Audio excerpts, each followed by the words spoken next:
Hello. I'm going to start by saying, is this on? Is this on? I've no way of knowing. But anyway, welcome. Hello. Thanks for coming along. If you're watching this now live, thank you very much for coming.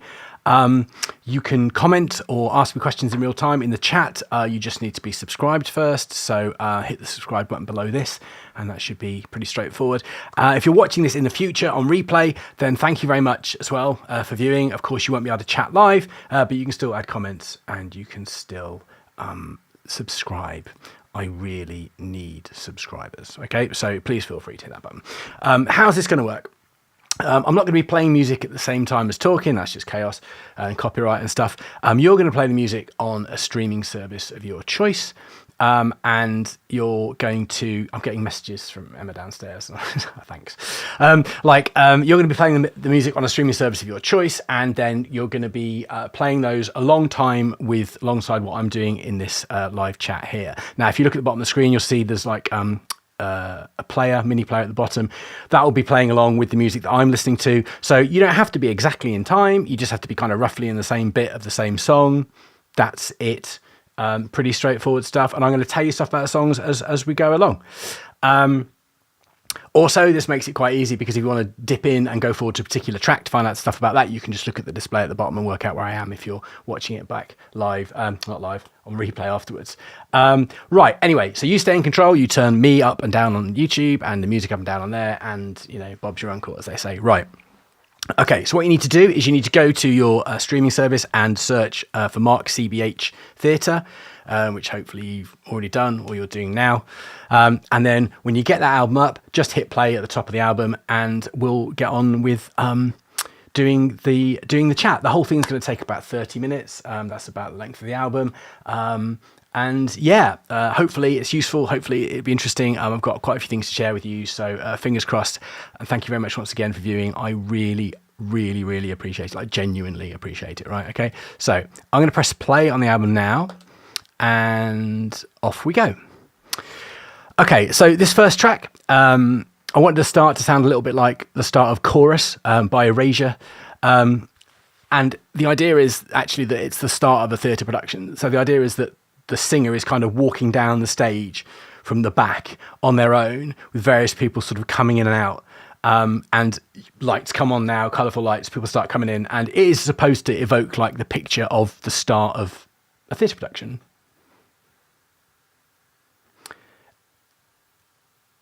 In the chorus, if you're listening on headphones, you'll notice that there's a very fast clock ticking in both earphones at 140 BPM, which is faster than a clock normally ticks. That is genuinely, that's deliberate because actually it's supposed to kind of increase the stress of the song. If you watch the video is just all clocks. It's just clocks everywhere. And the song is basically all about time, just the passage of time. We can't stop it, and even when we try and do things, we kind of mess them up a little bit, right? So the song itself is quite angry about time, actually. It doesn't sound angry, but it is. This second verse is reasonably cynical. But it's the fact you can't go backwards in time and you can't change things. But this is actually a theme that we return to at the end of the album in the final track, Travel in Time, which is a bit more positive than this, but it sort of closes the sort of time loop really on this. What else can I tell you about this? I think this is one of the first songs that was written for the album. I wrote all the songs actually about 2 years ago now. It's on one big chunk between sort of April and July of a couple of years ago. And this is, like I say, one of the first songs that got written for it. I was playing a lot with kind of not key changes, but just weird chords in it. And I think it works quite well. But my friend Rich said, there were too many key changes, change it, which I didn't, but I appreciate his input. But hopefully that it sounds a bit better now it's finished.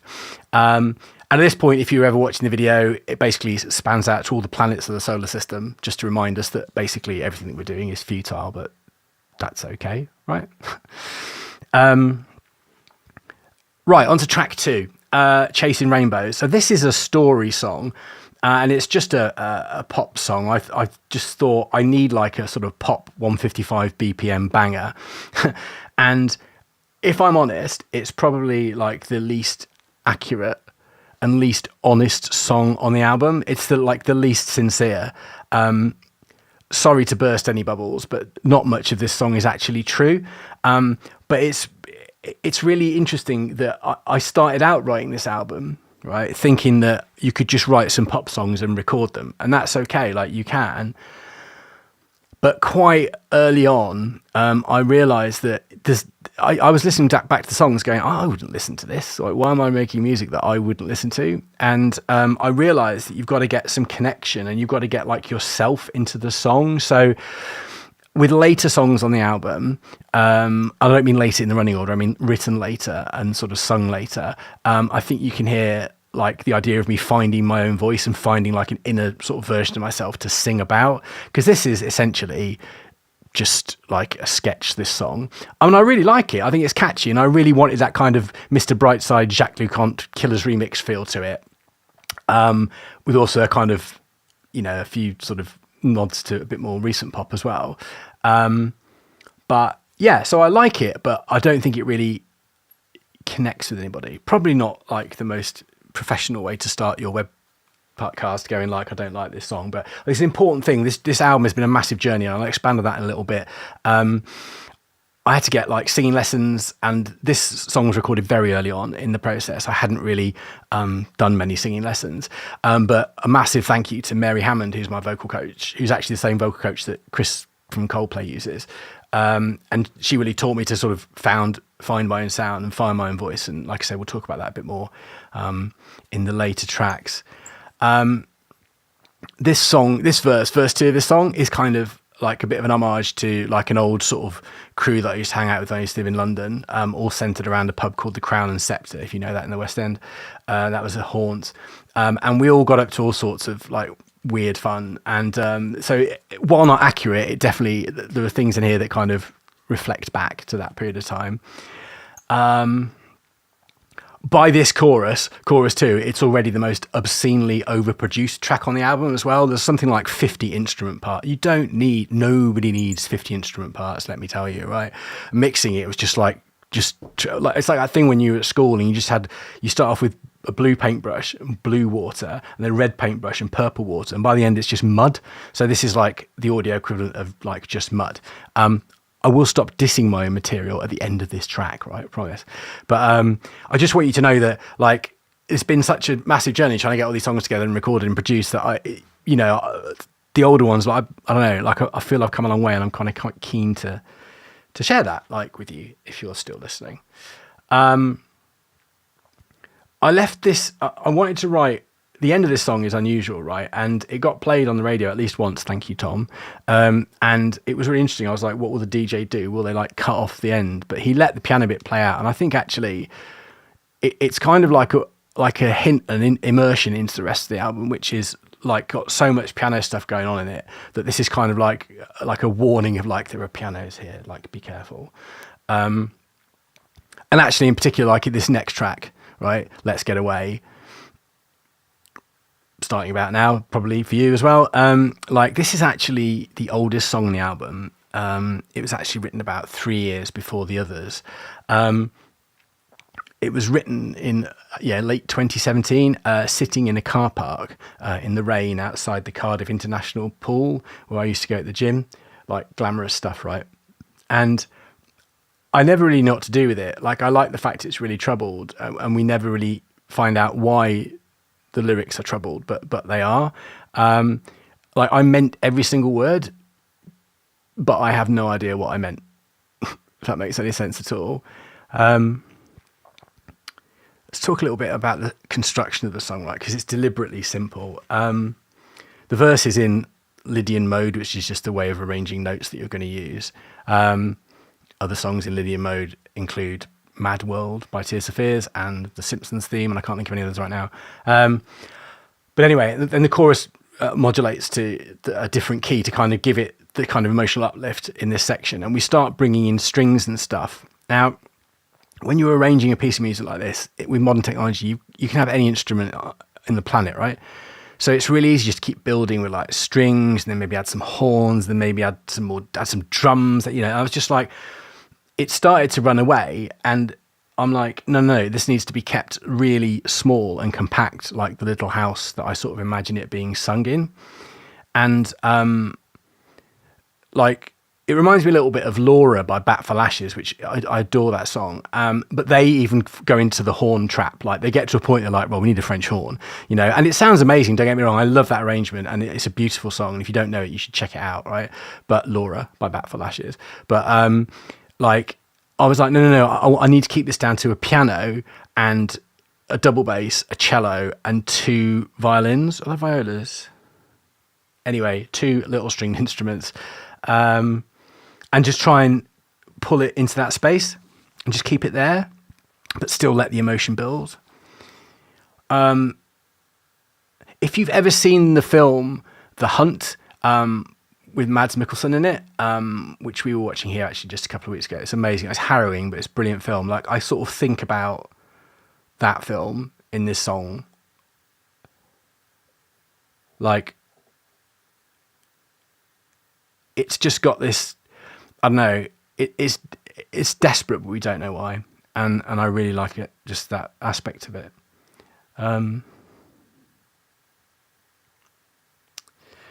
So we're kind of in the middle 8 section now, right? Which is where everything drops out.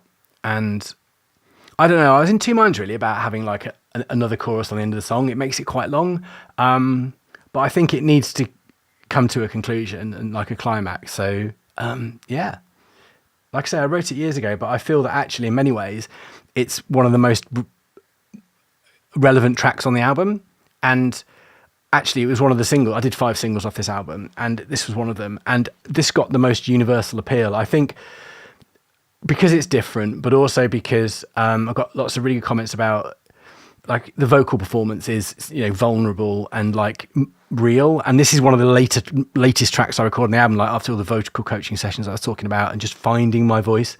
And so even these little wispy bits at the end, like, I don't know, I can hear in that track now how I sound on more modern material that I've been recording recently. Like, the seeds of it are in that track, right? Anyway, on to our next track. I Don't Want You, I Need You. You have no idea how long I deliberated over whether that should be a semicolon or a comma in the song title. Like, grammatically or punctuationally, it should be a semicolon, but it looks so poncy. And I saw it on Spotify. I was like, shit, should have put a comma. But anyway, the semicolon's there. Can't change it. Here we go. So the intro is like cop shows of the 70s. Because actually, this song is quite a lot more literal than it sounds. And this is actually, Return to Voice, one of the first songs in which I really found my voice. I think in places I sound a little bit like Alison Moyet, except, you know, crap.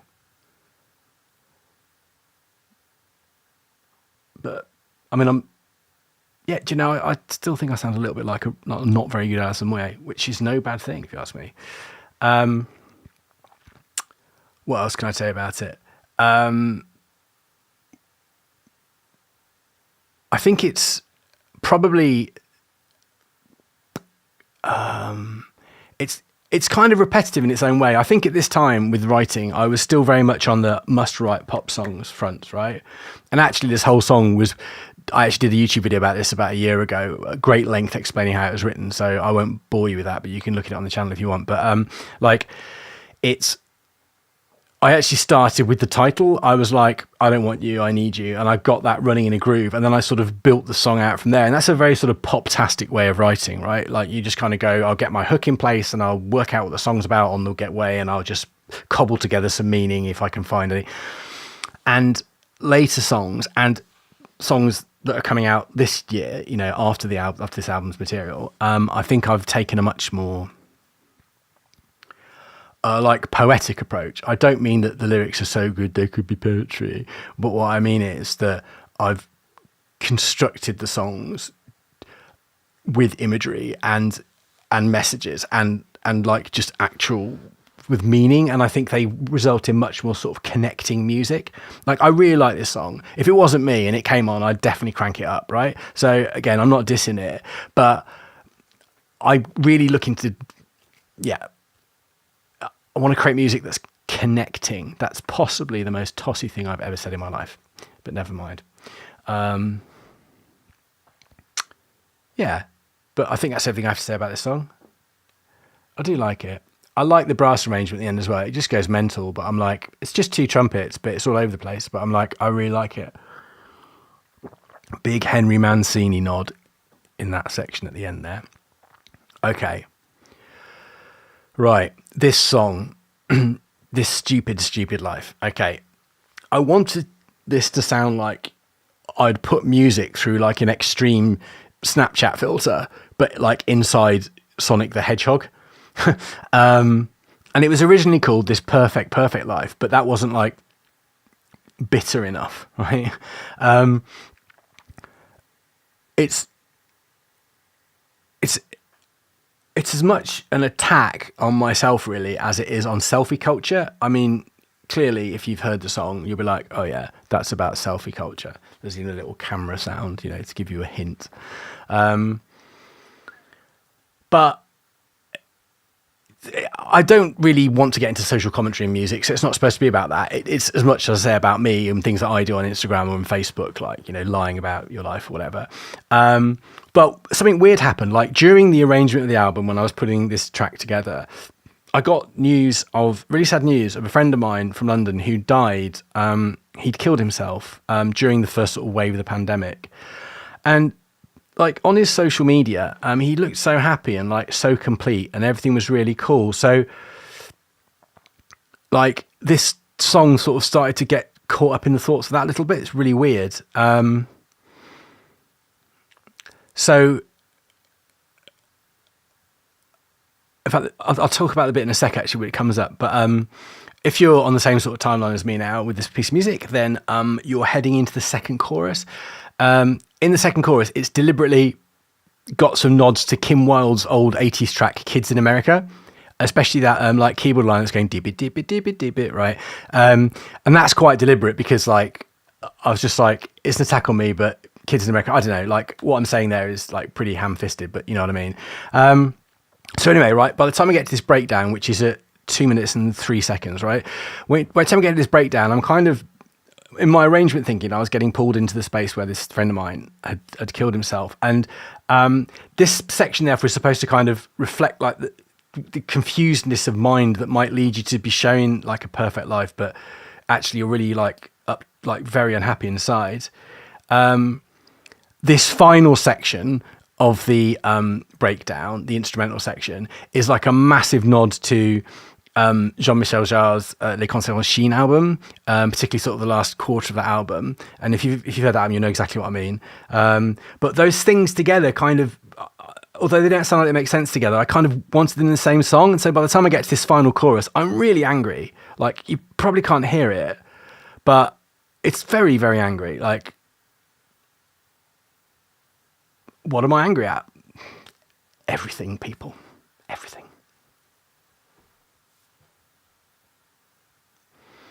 Anyway, if you're watching live and you want to ask me questions, please just subscribe to the channel and you can pop some questions in the chat. Thanks very much for watching this far. This is, I'm really chuffed, like really like so happy. Thank you. Onto the music. This is kind of the start of side 2 or act 2, right? I wanted this to feel like coming back to your seat after an interval at a theatre show. This is the guy from our opening number who like, descended the stage and sang about time and ticking clocks and stuff.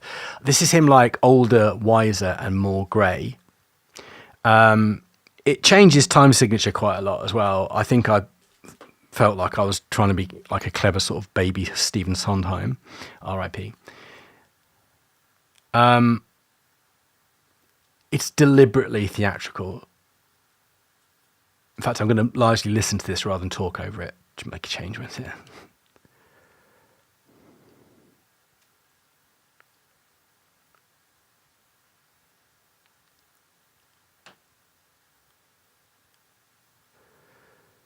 I think whether or not, like, I think most people, right, have been in this situation where you're in some kind of relationship. It might not even be a romantic one, but some kind of arrangement with somebody. And it's just disappointing and sad that you can't do anything about improving it, seemingly. I mean, that's not true. You probably can improve it, right? But the point of the song is like the person is kind of lost, just going, it should be better than this, shouldn't it? Right? Now, in verse 2, drum machines. I think there's a lot of like Pet Shop Boys nods going on, particularly from the era of Behaviour, that album.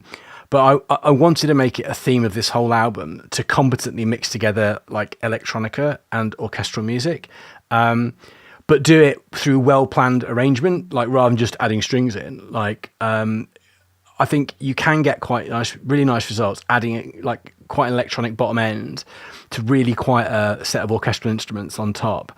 And so this is a particular attempt to do that in the song.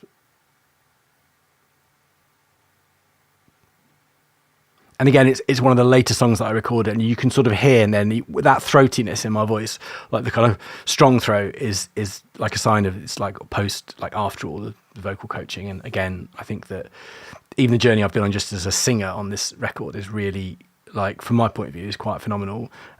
You might just be sitting here going, Mark, it just sounds like you, which it does. But my point is that there's a delivery in the later recorded tracks, that there isn't in the earlier.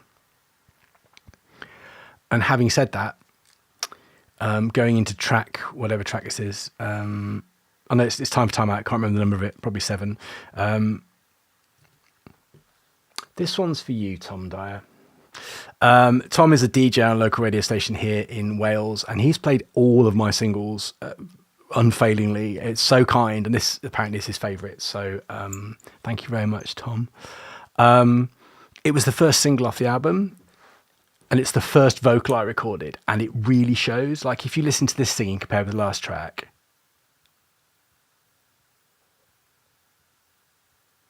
I'm like, I don't think it sounds like different people depending on which phrase is being sung. Like, I don't think I'd really nailed it. It doesn't sound like me yet to me. But again, I really like the song. And Tom always says it reminds me of Cool and the Gang. And first time he said that, I was like, what are you on about? But I'm like, oh yeah, actually, I can kind of hear that. I was really going for that sort of disco funk, sort of post Nile Rodgers kind of sound, and not pretending to be Nile Rodgers, who is an absolute genius. But like, yeah. Actually, it was recorded really early on. Like I said, it's the first song to be recorded. It was also recorded before I bought acoustic damping for this room. Acoustic damping, it's a duvet hanging up. But like, so you can actually, on the vocals, if you crank it up, you can actually hear the echoes of the room in it. It's all a bit shonky, really. But again, I really like it. And when I finished arranging it, and I mixed it down, I was like, okay, this is my first one. And I sent it off to the genius mastering engineer, Katie Tavini. And she was like, this mix is really nice. And I was like, wow, that's amazing, because you're like a professional masterer. And it's the first track I've tried to mix off this album with all new things going on. And I got it back and I played it and I was like, yeah, okay, like I can do something with this project. Up until that point, it had been like a year and a bit of just, I think, despair. Which I'm laughing about now as I stick forks in my leg under the table. This section with the timeouts in the background, in a minute you hear timeout being shouted. This is myself and my partner Emma shouting timeout at each other in the kitchen downstairs, recorded into my iPhone, which comes up like here at like 2:18. I like it. This bear repeated section here is Emma's favourite bit of the song, apparently. I'm really happy with these keys, really 70s disco sparkly, which was the idea, of course. Excellent funk guitar playing, loads of groove on that. Is that me and my Yamaha guitar? No, it's a plug-in.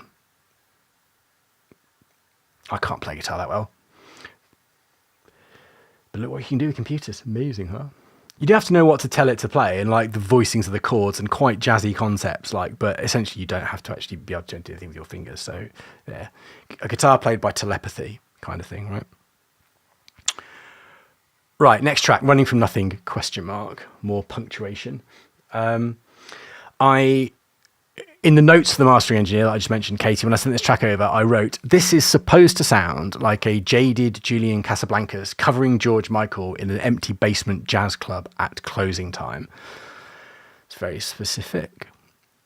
But I'd made some weird mix choices, and I wanted to make sure they weren't like mastered out of it. So basically, there's an audible click of a saxophone key at the end of the track, but also one of the tom drums is like deliberately loud and up close, like you're sitting in one of those corner tables at the by the stage. I don't know if you've ever been to a jazz club or a little live music club, and depending on where you're sitting, sometimes the bits of the drum kit are incredibly loud compared with what you're supposed to be hearing. And I didn't want to make a biased like rubbish mix, but I wanted it to sound like you were in an underground jazz club, which I think it kind of works actually.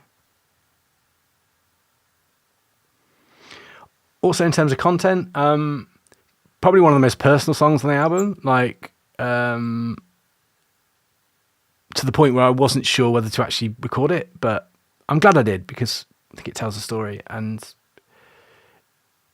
in my mind, it adds a sincerity to the album as well, which without this track, it probably wouldn't have. So just...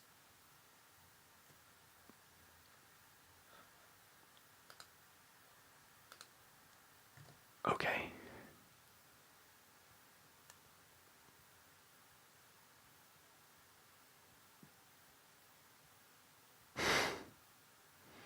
I have to say, actually, I don't listen to most stuff very often, but I do quite often listen to this particular track. I don't know what it is.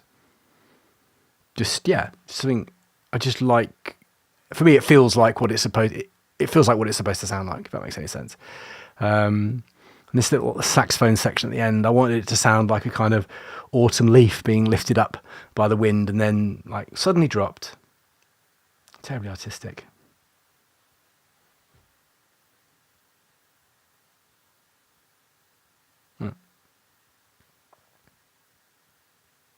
Right, 2 tracks left. Track 9, Absolution, which is like a posh word for meaning being forgiven. I'm sorry if that was really insulting that I explained what the subtitle meant. This is another older track, actually. I wrote the piano bit for this, which is basically the song, back in 2017, and didn't really know what to do with it. And then when I was putting this album together in terms of which tracks go where, I really felt that the end of the album needed a kind of buffer track to kind of usher in the finale of Travelling Time, which is coming next. But I felt that just a piano track on its own wasn't really going to cut it. So I actually sort of stuck under it the voice in the background, which is me, recording of a conversation in my car, driving up Cowbridge Road East in Cardiff, if you know where that is. You know where Cardiff is, but yeah. And I was in 2 minds about this because, again, it's quite intensely personal in places, and actually bits of it are ducked out, so you can't really hear it. But others are left in, and I'm just like, no one's going to listen anyway. Ha.